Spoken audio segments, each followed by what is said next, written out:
Laban na, panibagong araw, panibagong karanasan. Dahil ngayon ay nandito kami sa bayan ng Jaen sa Queen Bee's Event Place. Dahil may a-attendan tayong isang mahalagang seremonya. Seremonya magbibigay sa atin ng mas maraming kaalaman tungkol sa mga agila. Narinig mo na rin ba o may kakilala ka ba na agila? Katulad ng kausap ko ngayon na isang governor, si Kuya Marvin Esguera. Grabe, napakalaking karangalan ang makasama sila sa araw na ito. Kapansin-pansin sa bawat isa ang disiplina at ang kanilang pagiging profesional. Ngayon nga pala mga kababayan ay gaganapin ang kanilang induction. At andito nga sila Sir Patrick na kumakaway pa. Ang seremonya nga palang gagawin ngayon ay isang induction. Ang induction ay isang huling proseso upang maging ganap na agila. Alam nyo ba na dumadaan sa 5 ay ang mga agilang ito? Ang unang ay ang interview, kung saan dito kinikilala ang karakter ng isang aplikante. Ang pangalawang ay naman ay ang introduction, kung saan ang aplikante naman na magpipresenta ng kanyang sarili sa mga opisyal. Ang pangatlong ay naman ay ang tinatawag nilang initiation, kung saan dito ilalahad o kakantahin ng aplikante ang mga bagay na dapat malaman ng bawat miyembro. Pang-apat na ay naman ay ang tinatawag nilang incubation, kung saan dito na sila huhulmahin o huhubugin. Dito malalaman kung responsable ba sila sa pagdating ng meeting at mga community service. Tama po, pangunahing layunin kasi ng bawat agila ay ang magkaroon ng community service, kung saan nagkakaroon ng pagkakataon ng organisasyon na tumulong sa ating mga kababayan. Kaya sarap isipin na iba't ibang uri ng tao na pinag-isa ng isang layunin. Layuning ibukas ang kamay at umagapay sa kanilang kapwa. Grabe, talaga mapapasaludo ka sa paghanga sa mga agilang ito.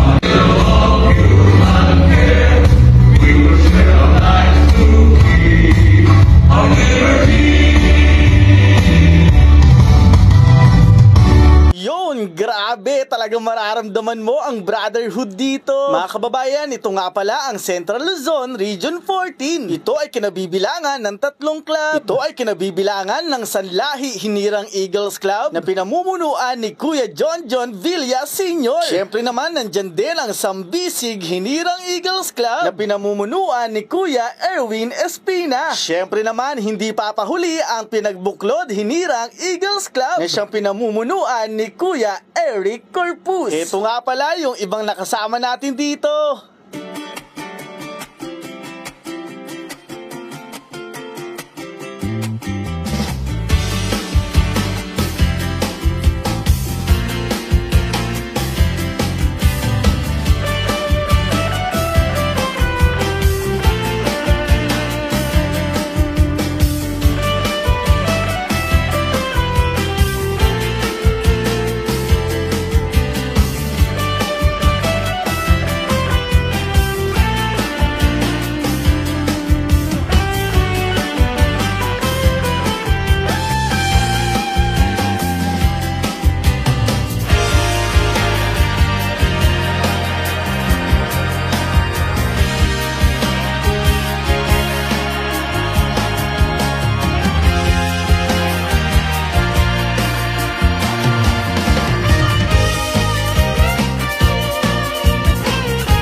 Yun, grabe, iba talaga ang dating ng ngiting agila. Ngayon naman, ipakinggan natin ang mensahe ng presidente ng Pinagbuklod Hinirang Eagles Club.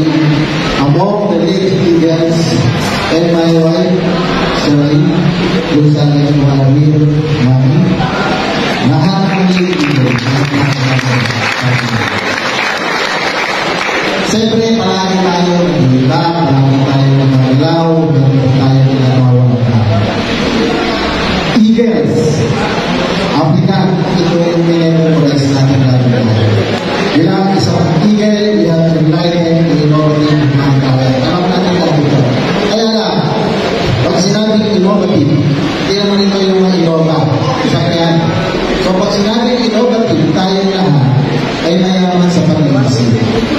mayaman ang matulog sa pangailangan bawat isa, mayaman sa pag-isip na kung anong nakakabuti sa kapwa, mayaman sa pag-isip, malikhain kung anong ikabuti ng ating samahan.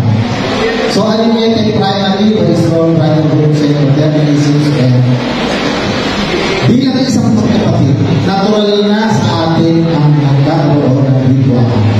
Sa aking ito, ako sa magkapatid, pangatlo ng ritual. Bilang isang primary group ng paternal ties sa eager, lahat tayo ng ritual.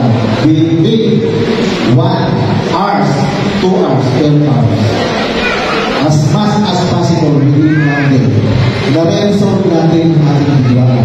Through the guidance of our governor, our president, and our president. Let us unite na kung ano man ang hiniwaan kung magkaroon tayo ng pagkakaunawaan. So, we are God natin, loving and secretary. Lahat naman tayo, the center of God. Kaya tayo ay palaging nananawal sa atin. Lord, my name, lahat tayo sumusunod.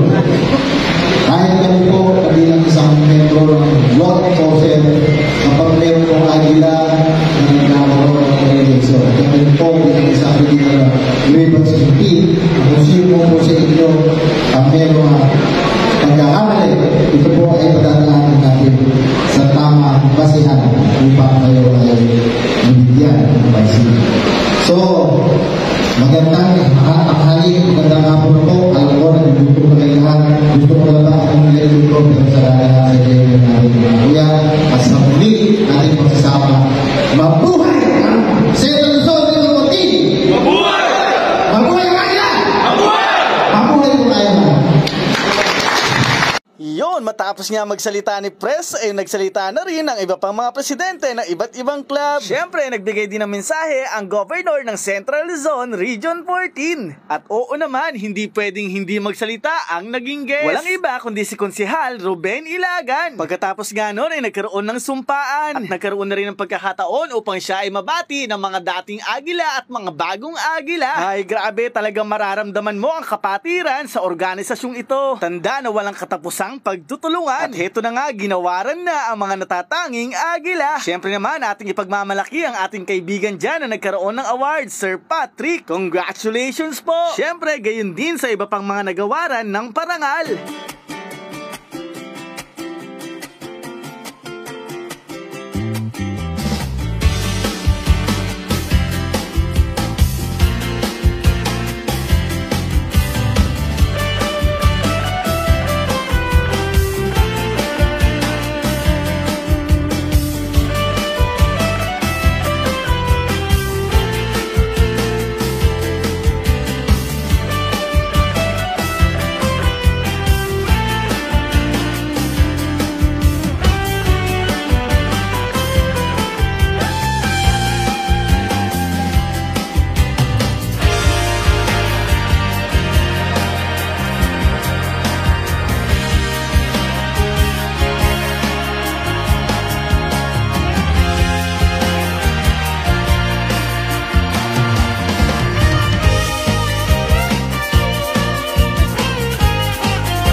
Yon, at eto naman, kausap ko ngayon ang Vice Governor ng Central Luzon, Region 14. Siya si Kuya Kiko Malgapo. Siya ay mula sa Artikulo 1 Eagles Club. Naibahagi nga niya sa akin na ang pagiging agila ay isang pagiging kapatid. Sumunod naman na nakausap ko ay ang Vice President ng Pinagbuklod Hinirang Eagles Club. Dito niya naibahagi sa akin na hindi pala madali maging agila dahil marami kang proseso na kailangang pagdaanan at malagpasan. Nasambit niya pa na hindi pera ang pinag-uusapan sa organisasyong ito, kundi kundi mga programa na makikinabang ay ang ating mga kapwa. Ang sumunod ko namang na-corner dito ay ang presidente ng Sambisig Hinirang Eagles Club. At dito ko napag-alaman na siya pala isang Philippine Army officer. At dito niya nabanggit sa akin na sa kabila ng kanyang mga tungkulin ay pinaglalaanan niya ng panahon ang kapatiran. Dahil naniniwala siya sa mga advokasya at layunin nito. Uuwi na sana kami kaso nasa lubong at na-corner ko ang presidente ng Sanlahi Hinirang Eagles Club. Siya nga si Kuya John Villa Sr. At napag-alaman ko na siya pala ay isang negosyante. At naibahagi niya sa akin ang isang bagay na maganda sa pagiging agila ay ang pagkakaroon mo ng koneksyon. Koneksyon na makatutulong sa iyo upang maisakatuparan mo ang mga programa na para sa iyong kapwa. Ay grabe, sobrang dami kong natutunan ngayong araw na to. Nagsilbing inspirasyon sa akin ang mga agilang ito na talaga nga namang lumipad ng mataas upang makamit ang kanilang mga pangarap. Mga taong hinubog ng karanasan at nagsumikap sa buhay upang matawag na ganap na agila. Kaya ikaw na nanonood ng video ito, kung gusto mo maging agila, pwedeng-pwede basta makapasa ka sa 5 ay. Special thanks sa anak ni Ponseng Lechon na si Sir Patrick. Maraming salamat po sa karanasang ito. Kayo po ay magsisilbing inspirasyon sa marami, lalong-lalo sa akin na maging bahagi ng inyong organisasyon. Mga kababayan, napanood nyo po ang aming video, huwag nyo pong kalilimutan na i-follow po ang aming page. Maraming salamat sa pagsama. Hanggang sa muli, paalam, ingat, and God bless. Laban na!